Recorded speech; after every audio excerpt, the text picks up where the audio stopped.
One of the major reasons we go to see a movie is to spend time with cool characters. We anticipate basking in their presence, we get excited, and then when the lights go down in the theater, we might discover the character isn't nearly as awesome as we anticipated. Sometimes it's because the character's on-screen debut was overhyped. Sometimes it's because the character is misused. Sometimes it's because the characters just aren't as cool as we thought they could be. And sometimes the character is just a big old dud. In this video, we're looking at 10 characters who failed to wow us in their grand introduction and never quite recovered.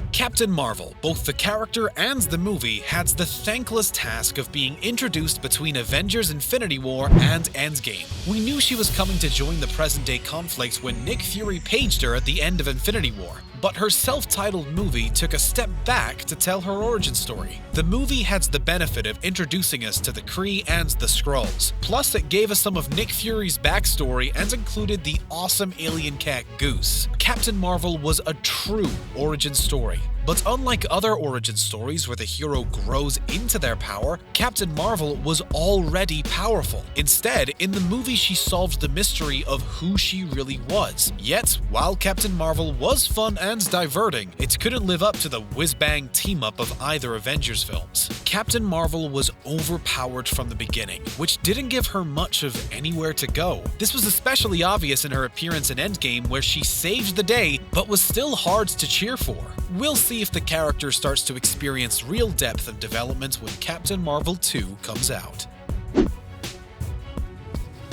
A fresh-faced kid named Luke Skywalker who lived in a galaxy far, far away was first introduced in 1977. Skywalker would, of course, go on to become a powerful Jedi and the hero of the original Star Wars trilogy. At the time, Luke was a wide-eyed optimist, ready to take his place as a powerful bearer of the Force. That all changed when he was introduced in the second movie of the recent Star Wars sequel trilogy. Set decades after Luke and his friends in the Rebellion triumphed in the Return of the Jedi, the Luke of The Last Jedi is a different man. Rey seeks him out after years of isolation on a remote island, and his first act is to throw away the lightsaber she presents him with. Mark Hamill, the actor who played Luke from the beginning, has been outspoken about his feelings on the changes made to his character. "He's not my Luke Skywalker," Hamill said in an interview. Hamill came to accept the new approach to his character and his role in the story of The Last Jedi, but that didn't extend to many fans. The Last Jedi has become one of the most divisive films in Star Wars and possibly film history, and a lot of the reasons for that revolves around Luke. Thanos is an awesome villain by any standard, but especially by those of the Marvel Cinematic Universe, which isn't known for great baddies. Thanos bucks that trend by being burly and brawny and absolutely committed to his despicable goal. And then, at the end of Infinity War, after taking on all the Avengers, he wins! It's something that almost never happens in movies, and the contrast of his peaceful retirement with the destruction of the world was devastating. What was even more surprising was that within the first few minutes of Endgame, Thor quickly dispatches the big purple guy. With the Thanos who destroyed the world out of the picture, the Thanos the Avengers battle throughout the rest of the movie is from the past. But this is a Thanos who hasn't yet succeeded in his mission and doesn't know what he did in Infinity War. As a result, the stakes aren't quite as high in his battle with the Avengers.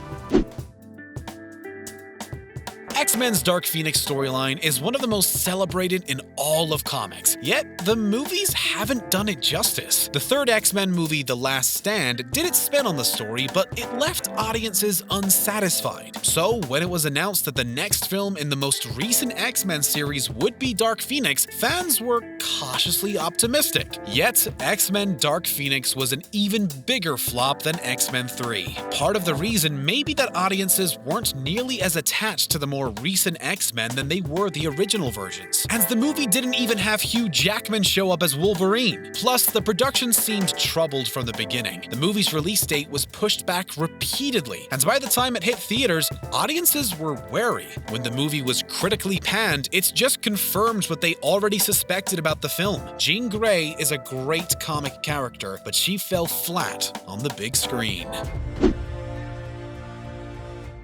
The 1991 movie The Silence of the Lambs was an intense psychological thriller that wowed critics and audiences alike. It even swept the Oscars, winning Best Picture and Best Actor for Anthony Hopkins, who played the diabolical Hannibal Lecter. Needless to say, Hopkins made quite an impression, even though he was on screen for only 24 minutes and 52 seconds. So, fans were thrilled when it was announced that the character would return in his own self-titled film a decade later. Yet, Hannibal didn't build in what made The Silence of the Lambs great. While the first movie was cerebral and shocking, Hannibal played up the horror while downplaying the character's sizable intellect. Mostly, the character spends the movie taking out his enemies in gruesome ways. We won't show any of them here, but if you've seen the movie, there's likely at least one scene that's still haunting your nightmares. While Hopkins' character stalks the shadows in Silence of the Lambs, he somehow gets away with committing crimes in plain sight. Without his mystique, Hannibal just comes across as one-dimensionally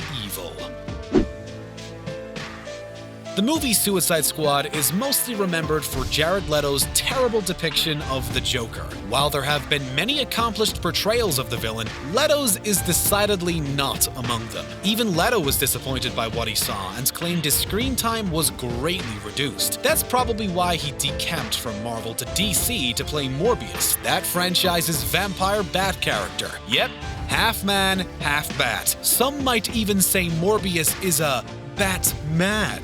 While people were groaning over Joker, and you're groaning over that last joke, many completely missed the inclusion of Katana in the movie. Her introduction in Suicide Squad is completely lackluster, almost like it's an afterthought. Even worse, we never really get to see her do her katana-wielding thing. The Colonel introduces her by explaining, "One of the rules of movies is show, don't tell." She cut all you in half with one sword stroke, just like mowing the lawn. And in this case, not showing us Katana's coolest power made her less than thrilling. Many actors have taken on the role of Lex Luthor over the years. There's Gene Hackman's classic version, Kevin Spacey's Batty in Superman Returns, and John Cryer's creation in TV's Arrowverse. While Spacey has since become something of a real-life supervillain, these portrayals all overshadow Jesse Eisenberg's in Batman v Superman. One thing we never hoped to see is a millennial version of Lex Luthor. This Lex doesn't exactly scream evil mastermind. Instead, he's a creepy Mark Zuckerberg whose goals make no sense and tactics often become gross. The character of Lex Luthor gives actors plenty of opportunities to chew the scenery, but Eisenberg's smarmy take didn't wow us with his intellect or scare us with his dastardly plans. It's mostly just made us want one of the on-screen superheroes to punch him. Batman v Superman was such a train wreck though. This odd take on Luthor fits right into the mess. Long after he passed away, John Gotti's name still evokes visions of gangsters and the criminal underworld. During his lifetime, Gotti became one of the most powerful and dangerous crime bosses in America. His story could be made into multiple thrilling films. Unfortunately, 2018's Gotti isn't one of them. The movie was critically panned, earning an impressive 0% on Rotten Tomatoes, a rare achievement that's very much earned in this case. Initially, there was a big disparity between critic reviews and reviews of the audience, so the marketing team tried to turn lemons into lemonade. They created a campaign after the film came out that claimed critics had put a hit out on it. Who knows why critics wouldn't want audiences to see Gotti, though? Ultimately, the reason for the critical bashing is apparent from the first frame of the movie. John Travolta, who plays Gotti, breaks the fourth wall to tell the audience about how powerful he is and all the gangster moves he's made. Then, the movie shows absolutely none of it. I guess we're supposed to take the character's word for it. Teenage Mutant Ninja Turtles will never be mistaken for high art. Still, when it was announced that Michael Bay would be producing a reboot of the franchise, people were skeptical. After all, Bay was responsible for shepherding the uneven Transformers series to the big screen. We knew from those movies that Bay specialized in a special brand of blunt force action that was more spectacle than story. It seems like Teenage Mutant Ninja Turtles would need, dare we say, a more subtle touch. Bay didn't direct the film, so it wasn't quite as over the top as it might have been. Still, it was forgettable and inconsequential. The heroes in a half shell looks like swallowed up Shreks. Plus, it was almost impossible to distinguish one turtle from the other. Good thing they wear color-coded masks. Star Wars: The Rise of Skywalker should have been the triumphant finish of the latest sequel series. Unfortunately, its big swing at winning back fans after the disappointments of The Last Jedi was to bring back Emperor Palpatine. Yet, no one was really clamoring to see the evil Sith Lord again. His demise at the end of Return of the Jedi has been accepted as canon for decades. Plus, it's always considered the perfect conclusion to the redemption of Anakin Skywalker. Revealing that Palpatine survived only takes away from that redemption. And the big reveal that he was back didn't even happen during the movie. It was divulged in the opening crawl, which was fine really, because the Rise of Skywalker trailers had already spoiled it. Depending on your feelings about the movie, bringing Palpatine back was either fan service at its best or worst. Either way though, the character's presence was underwhelming. He either sat on his throne in a deflated heap or was carted around by a device that held him up by the head with glorified tongs. How he managed to quietly assemble a massive following is anybody's guess. Those are our picks for the 10 characters who missed the mark from the time they were introduced. Are there any characters that you would add to this list? Have your say in the comments below. Of course, don't forget to like this video and subscribe to The Binger for more pop culture content that won't disappoint. Thanks for watching, and catch you next time.